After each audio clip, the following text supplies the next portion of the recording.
Tractate Eduyos is a bit of an odd tractate. It's essentially a compilation of miscellaneous Mishnayos from across the Gemara going through a variety of different subjects. These were all the laws discussed and decided after the sage Rabban Gamliel was removed from office and the study halls were open to the public, which was mentioned back in Tractate Barachos 27b. As such, there's no Gemara on the discussions throughout this entire book at all. Chapter 1 will begin this discussion. The first Mishnah says, Shammai holds a woman is considered to have nida impurity from the time they had a blood discharge, while Hillel says she's impure from the last time she's checked until now. The sages say it's 24 hours prior maximum. If a woman has a fixed menstrual cycle, she's considered to be a nida the first time she checks. When a woman has relations, she must check for blood before and after. New Mishnah. Shammai says the challah is taken from a minimum of a kav measurement. Hillel says from a minimum of 2 kav. The sages say a kav and a half, and when the units of measurement were changed, it was 5 revaim. Rabbi Yossi says it was anything over 5 revaim. New Mishnah. Drawn water that is mixed with an incomplete mikveh, an immersion pool for purity, invalidates the mikveh. Hillel says the minimum of drawn water to do this is a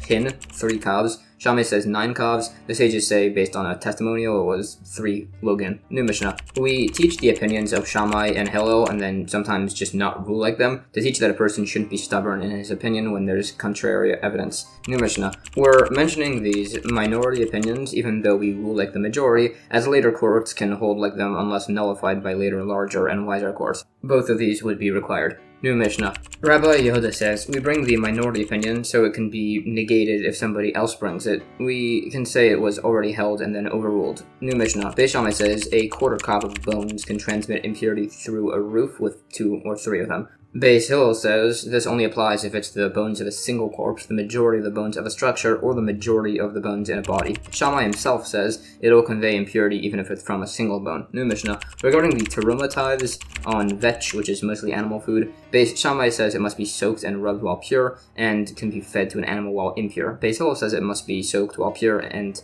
can be rubbed or fed to an animal while impure. Shammai himself says it should be given dry as animal feed. Rabbi Akiva says you can do whatever you want with it while impure. New Mishnah. If somebody converts copper coins of the Ma'aser Sheni tithe into silver salaim coins, Beis Shammai says the copper coins must be exchanged into an entire selah. Beis Hillel says he can convert a shekel's worth into silver and keep a shekel's worth as copper. Rabbi Meir holds that silver and produce of this tithe cannot be consecrated into silver, and the sages would allow this. New Mishnah. If somebody changes a Ma'aser Sheni selah in Jerusalem to copper, Beis Shammai says he takes change for the whole selah in copper coins. Beis Hillel says he takes a shekel's worth in silver and a shekel in copper. Others, including Rabbi Akiva, held it was 3 dinar in silver and 1 in copper. Rabbi Tarfon says the last dinar is in 4 aspers of silver and the remainder is in copper. Shammai says he shouldn't take change, he should leave the selah with a storekeeper and take corresponding produce. New Mishnah. Beis Shammai says a bridal chair with seat slats removed is impure. Beis Hillel says it's pure. Shammai says even the malban is impure, which is possibly an extension or the framework of this.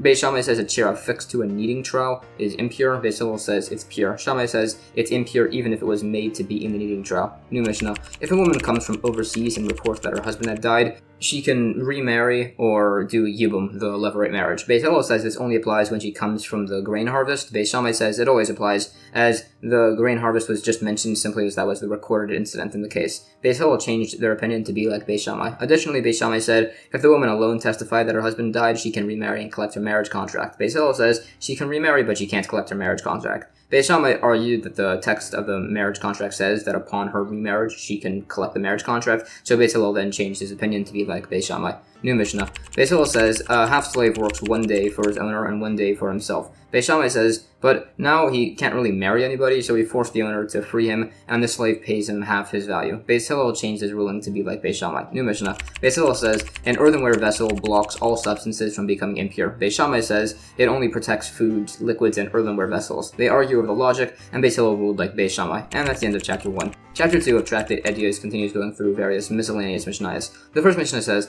there were various testimonies as to occurrences in the temple. They would burn sacrificial meat that had contracted derived impurity together with meat that was impure from a main source of impurity, even though that increased a degree of impurity to the first one. It was also said that they would light oil of the teruma tithe that had contacted somebody who was during the purification process and had gone to mikvah, but hadn't had the day end, which is called tivul yom, inside of a lamp that was impure from a corpse, although that increased the oil's degree of impurity. New Mishnah.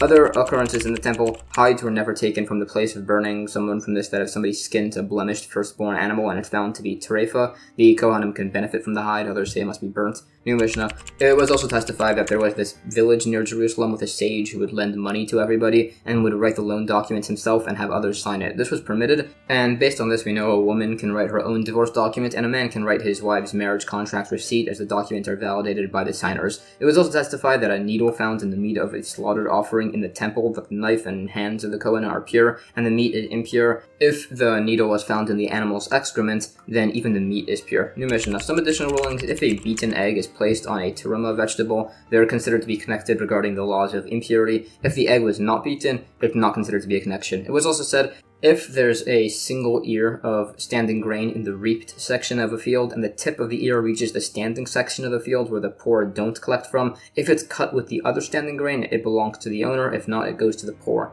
It was also said, if a garden is surrounded by hanging vines, if there's enough space within for a grape harvester and his basket on either side, it can be sown with seeds of other plants without creating a forbidden mixture of plants. If it's smaller than this, you can't do this. New Mishnah. Further rulings, squeezing a boil on Shabbos specifically to remove pus. Somebody traps a snake on Shabbos so it won't bite, cause a person to be exempt without any liability. Also, some say sealed pots are pure while under the same roof as a corpse, are then impure when carried by a person with zov impurity. Others say it's not even impure there as the pot isn't usable. New Mishnah. Regarding chopped garlic, unripe dates, and unripe grain, if they were pressed on Friday, it debates if they can finish being pressed when Shabbos starts. New Mishnah. Some hold a woman can go outside on Shabbos wearing a city of gold tiara, and also pigeon flyers, a form of gambling, were unfit for testimony. Also, if a dead sheretz creature was in the mouth of a weasel and it walked past some loaves of teruma bread, if there's a doubt if the sheretz creature touched them, they're considered pure. New Mishnah. Other opinions, a wine seller's sandals were made of straw, are susceptible to midras impurity. The remnants of an oven must be at least 4 handbreadths large to maintain the status of an earthenware utensil, although some said 3 was sufficient but ruled it was 4. It was debated as to whether a chair which has 3 slats, the middle and side ones, were removed, whether or not this is still susceptible to impurity.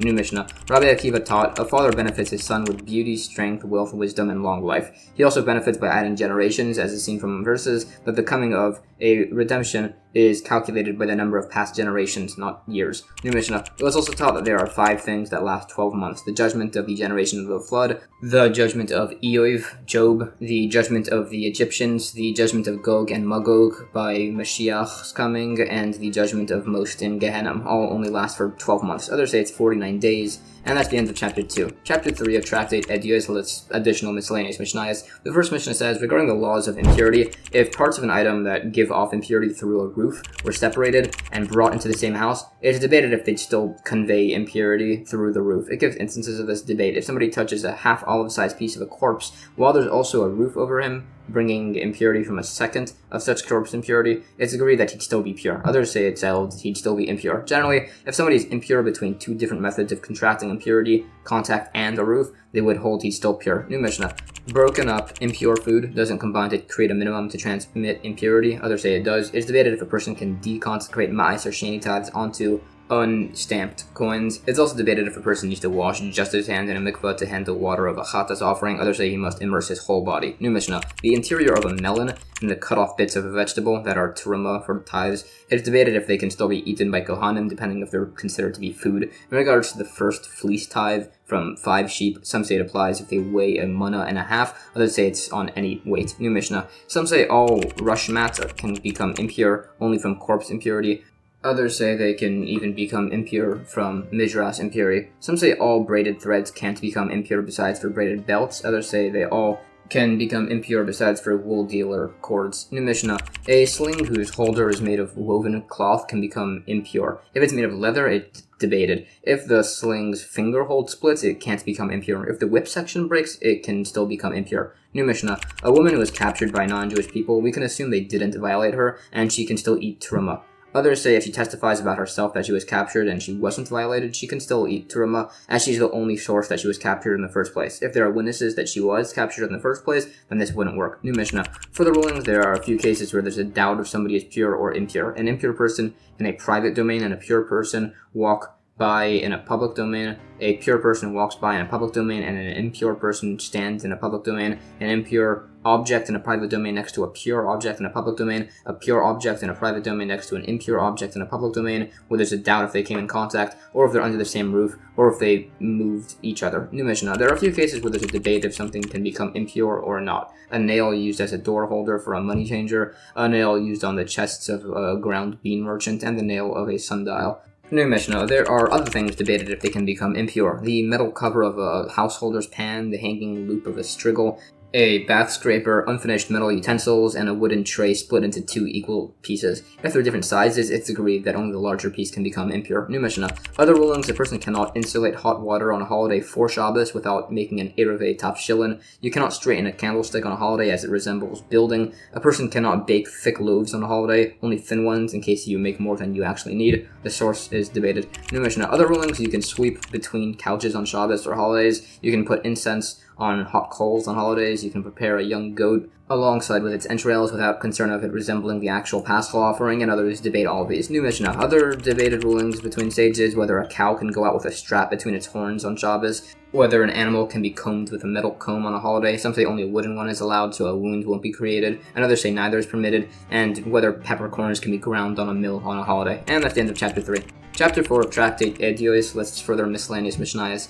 The first Mishnah says, 2 of the most prominent commentators in the entirety of the Gemara are Beis Shammai and Beis Hillel. Almost always, Beis Hillel rules more leniently than Beis Shammai. However, there are some exceptions where Beis Shammai rules more leniently than Beis Hillel. Beis Shammai says an egg laid on a holiday can be eaten. Beis Hillel says it cannot. Beis Shammai says the minimum forbidden amount of leaven on Passover is the size of an olive, and of actual chametz, the size of a date. Beis Hillel says both have the minimum of an olive. New Mishnah. It's agreed an animal born on a holiday is not muktzah. If the chick hatched from an egg on the holiday, it's agreed it's not allowed. Beis Shammai says if an animal is being slaughtered on a holiday, he can dig up earth with a spade to cover over the blood. Beis Hillel says the earth must be pre-prepared for this, but if he had already slaughtered it, he can then dig up the earth. Also, the ashes of a stove can be used to cover blood and are considered to be prepared. New Mishnah. Beis Shammai says if somebody declares his produce ownerless for the poor, this works. Beis Hillel says he can only do it if it's declared ownerless to everybody, including rich people, like by Shemitah produce. Regarding forgotten sheaves of wheat in a field that must be left for charity, if all of the sheaves are the size of a kav and one is the size of 4 kav, Beis Shammai says it can be taken back by the owner. Beis Hillel says it must be left for the poor. New Mishnah. If a leftover sheaf is close to the border, or a stack of grain, or cattle, or tools, Beis Shammai says the owner can take it. Beis Hillel says it must be left for the poor. New Mishnah. Beis Shammai says 4th year produce from a vineyard is not subject to an additional 5th charge if it's redeemed, or that it should be removed from his house before Passover on the 4th and 7th years of the Shemitah cycle. Beis Hillel disagrees. Beis Shammai says the produce is subject to the laws of Peret and Olilos, charity, and the poor must redeem it, and Beis Hillel says the owner can keep all of it. New Mishnah. For the debates regarding the laws of impurity, Beis Shammai says a barrel of packed olives does not need to be perforated. Beis Hillel says it does, although if it was, but the olive sediment blocked the hole, it's still pure. If somebody anointed themselves with pure oil and then became impure and immersed in a mikvah, Beis Shammai says even if there's still oil on his body, it's pure. Beis Hillel says it remains impure even if the amount was small enough to only anoint a pinky finger. If the oil was impure initially, Beis Shammai says it remains impure after he immerses if there's enough to anoint a pinky finger. Beis Hillel says it even remains impure if there's only enough to moisten something it touches. Others say specifically if it moistens a hand enough that the hand could moisten something else. New Mishnah. Beis Shammai says a woman can be betrothed with or with something worth a minimum of a dinner coin. Beis Hillel says it must be the minimum of a pruta, an Italian isar. Beis Shammai says a person can divorce his wife by giving her an old divorce document, a document given after they had secluded. Beis Hillel says he cannot. Beis Shammai says if somebody divorces his wife and then lodges with her in an inn, she doesn't need a second divorce document. Beis Hillel says she does, only if she had been divorced from the final nisuin stage of marriage when a couple feel comfortable around each other. New Mishnah. Beis Shammai says that co-wives can do yibum, the levirate marriage, with the brother-in-law of their co-wife widow who's related to the brother-in-law. Beis Hillel says they cannot. If they did chalitza, Beis Shammai says they can no longer marry a Kohen. Beis Hillel says they can, as the chalitza was just pointless. If they did do yibum, then Beis Shammai says they can later marry a Kohen. Beis Hillel says they cannot. In spite of all these debates between Beis Shammai and Beis Hillel, they would still marry into each other's families and eat of each other's food. New Mishnah. If there were 3 brothers, 2 of which married 2 sisters, and the third was unmarried, and one of the husband died childless, so the unmarried husband betrothed the widow through yibum, the levirate marriage, and then the second married brother died childless, Beis Shammai says he can remain married to to his current betrothal, as the other woman is his wife's sister. Beis Hillel says he must divorce his current betrothal and also do chalitza, and then do chalitza with the other sister too. New Mishnah. If somebody vows against his wife having marital relations, Beis Shammai says this is only allowed if it's for 2 weeks or less. Beis Hillel says for 1 week. Also, a woman cannot eat sacrificial food for 80 days after a miscarriage of a female, and on the 81st day she brings offerings. If she miscarried on the night of the 81st day, Beis Shammai says she doesn't need to bring new offerings. Beis Hillel says she does. Beis Shammai says a linen cloak doesn't need to have tzitzit strings on it. Beis Hillel says it does. Beis Shammai says a basket of fruit designated to be eaten on Shabbos is only subject to tithes on Shabbos. Beis Hillel says it's subject immediately. New Mishnah. If somebody declared a Nazirite vow outside of Israel, completed it, and then came to Israel, Beis Shammai says he must do another 30 days. Beis Hillel says he must start from the beginning. Beis Shammai says if one set of witnesses say a person declared he'd do 2 Nazirite terms, and another set of witnesses says he declared 5 Nazirite terms, he does none. Beis Shammai says both include 2, so he just does 2. New Mishnah. Beis Shammai says a person lying on a corpse piece that is beneath a hole in a roof does not spread impurity. Beis Hillel says his upper side does, as a body is partially hollow. And that's the end of chapter 4. Chapter 5 of Tractate Eduyos lists additional miscellaneous rulings. The first Mishnah says, there are further times Beis Shammai ruled more leniently than Beis Hillel. Beis Shammai says the blood of a non-kosher carcass or improperly slaughtered kosher animal is not impure. Beis Hillel says it is. If an egg is found inside of such a bird, Beis Shammai says if it's developed enough that it in theory be sold, it can be eaten, as it's an independent entity. Otherwise not. Beis Hillel says it wouldn't be allowed, and they agree if the bird had a mortal defect, the egg would be prohibited, as it developed in an impermissible state. Beis Shammai says nida blood of a non-Jewish woman and pure blood of a post-childbirth woman with leprosy are considered to be pure. Beis Hillel says they are only pure if they're moist. Beis Shammai says shemitah, sabbatical year produce, can be eaten with or without an expression of gratitude. Beis Hillel says the expression is required. Beis Shammai says an unstitched leather water skin is susceptible to impurity if it has a permanently tied knot. Beis Hillel says even without the knot. New Mishnah. Further such rulings, Beis Shammai says birds can be put on the table with cheese but not eaten alongside them. Beis Hillel says they can not even be put on the same table. Beis Shammai says olives can be separated as teruma for olive oil and grapes can be separated for wine. Beis Hillel disagrees. Beis Shammai exempted me'isa, a unique type of bread, from the challah tithe. Beis Hillel disagreed. Beis Shammai says immersion for purity can be done in a waterfall or rainwater running down a mountain slope. Beis Hillel says it cannot. Beis Shammai says a convert who converts on the eve of Passover immerses and can eat the Paschal offering that night. Beis Hillel says he just was circumcised, so he's impure and cannot. New Mishnah. More. Beis Shammai says the book of Koheles, Ecclesiastes, is not considered a part of Scripture, so it cannot make somebody's hands impure. Beis Hillel says it is, so it can. Beis Shammai says that used purification water drops are pure. Beis Hillel disagrees. Beis Shammai says a particular spice, probably cumin, is not considered a food and cannot become impure and is not tithed from. Beis Hillel disagrees. New Mishnah. Beis Shammai says the blood of a woman who has just given birth and has not yet immersed generates impurity only if it's moist. Beis Hillel says it does even if it's dry. Beis Shammai agrees that the blood of a woman who gives birth while being a ziva, a particular form of menstruation impurity, generates impurity while moist or dry. New Mishnah. If there were 4 brothers, 2 of which married 2 sisters, and the 2 married brothers died childless, both require chalitza from the others and cannot do yibum. If they marry, Beis Shammai says they can stay married. Beis Hillel says they must divorce. New Mishnah. Some rulings from the sage Akavia ben Mahalal, which he refused to retract in spite of the sages disagreeing with all of the following: deposited hair from tsaras, leprosy, and yellow urine blood, he said were impure. He also allowed benefit from the hair of a blemished firstborn animal that fell out, placed in a wall for safekeeping, and then the animal was slaughtered. He also said the sota water was not given to a female convert or a freed slave woman. Some say he disputed other sages by this ruling and was excommunicated for it. Others say this was just referring to a different sage entirely. New Mishnah. When this sage, Akavia ben Mahalal, was about to pass away, he retracted these contrary rulings so his sons would follow the majority opinion, and also refused to intercede to have his sons be accepted by the sages, saying it should be by their deeds alone. And that's the end of chapter 5. Chapter 6 of Tractate Eduyos lists additional miscellaneous rulings from various sages. The first Mishnah says, regarding Miyun, the concept that if there's an orphaned minor, she can be given over by her remaining family to a man to be legally in his care until she becomes an adult, at which point they marry. Miyun is her option to refuse this marriage when she becomes an adult, and it said the court should encourage the woman to refuse the marriage. It's also said that we allow a woman to remarry based on the testimony of a single witness that her husband passed. It was also said that even a bird is stoned for killing a person based on a certain incident. It was also testified that 40-day-old wine was used as an altar libation, and also that the morning Talmud offering was offered until 4 hours into the day. New Mishnah. It was testified that the limb of a corpse transmits impurity just like a regular corpse. Others say this only applies if it was severed from a living person. They debate the logic of this. New Mishnah. It's debated if an olive's volume of flesh or a bone fragment, at least the size of a barley corn detached from the limb, severed from a living person, has impurity or not. They debate sources for this at length. And that's the end of chapter 6. Chapter 7 of Tractate Eduyos continues listing miscellaneous rulings. The first Mishnah says, it said that if a firstborn donkey that was redeemed died before being given to the Kohen cannot demand a replacement. There's debate if such a redemption animal is like the redemption of the firstborn son, or like the Ma'aser Sheni tithes, depending on whether it needs to be reimbursed. New Mishnah. It was testified the brine of non-kosher grasshoppers is not susceptible to impurity in spite of the implication of other teachings. New Mishnah. It was also testified if there's flowing spring water and it's greater in volume than the mixed-in rainfall, it can be used for particular various purification rituals. New Mishnah. If flowing spring water was channeled into a jug using a walnut leaf, it can be used for purification as the leaf isn't susceptible to impurity. New Mishnah.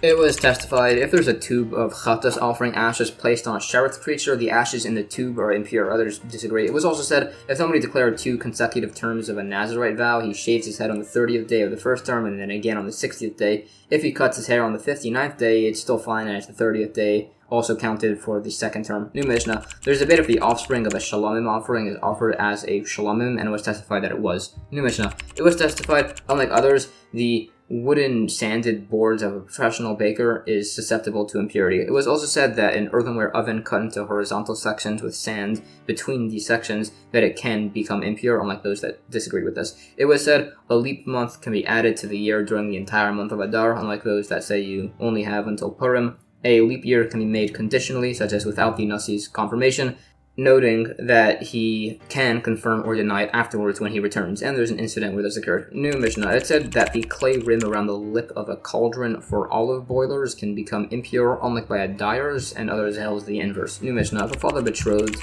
his deaf-mute minor daughter to eventually be married when she becomes an adult, she can be divorced at this point via a divorce document. Regarding the Mion marriage, where an orphaned minor is put into the care of a man until she becomes an adult, at which point they're fully married. Prior to this, if she was with a Kohen, she can eat traumatized and inherit from this future husband. It was also testified if a central beam was stolen and built into a house by a thief, he can return a monetary compensation instead of the actual beam. It was also said that a stolen chatas offering with a publicly unknown status atones for the benefit of the altar. And that's the end of chapter 7. Chapter 8 of Tractate Eduyos finishes some final miscellaneous laws. The first Mishnah says, it was testified that the blood of a non-kosher animal or non-properly slaughtered kosher animals are pure.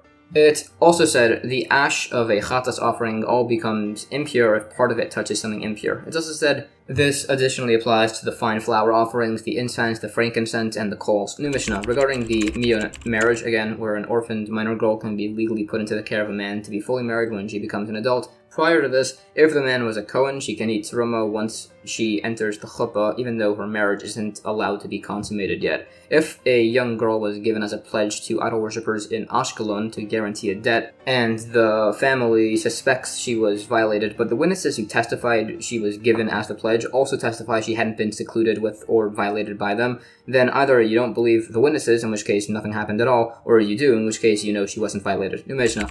If there's a widow of a mixed family, a family containing a possible child of an impermissible Kohen marriage, the widow can still marry a Kohen. This doesn't apply with a more severe genealogical issue like an illegitimate child. There were issues with the institution of this law. New Mishnah. It was testified that a specific species of grasshopper, the ayal, was kosher. It was also testified that the blood and fluids from the temple's butchering place are not susceptible to impurity. It was also testified that it's only if somebody's certain that he touched a corpse he's impure. New Mishnah. It was testified a woman can remarry based on the testimony of a single witness that her husband passed. If there were bones found in the woodshed of the temple, some say they were all impure, others say they should all be removed and the area is pure. New Mishnah. It was said that when the sanctuary was being built in the temple, they used curtains as temporary partitions, with the building of the sanctuary being done outside the curtains and the courtyard being done inside the curtains. It was also said that offerings could be brought to the temple prior to the building of the sanctuary, and kadshe kachim offerings could be eaten in the courtyard even without the curtains being put up. And kadshe kalim and ma'aser sheni tithes could be eaten in Jerusalem even when there's no walls, as there's sanctity in Jerusalem and the temple areas always. New Mishnah. There's a tradition by Mashiach's coming that when Elijah the prophet comes, He won't come and declare which families are genealogically pure or not, but he will separate families that are known to be unfit and give instances. Some say he will also reconcile variation of opinions between sages. Some say he's only coming to make peace between families, and this is based on the verse, "Behold, I send you Elijah the prophet." And that's the end of chapter 8 and the entire Tractate Eduyos. Alright, that was a lot of information, so here's a rough summary of a lot of the practical takeaways from this tractate. This tractate compiles a bunch of miscellaneously ruled on laws from many other tractates, including laws of purity and impurity, temple offerings, levirate marriages, kosher, Shabbos, and various others.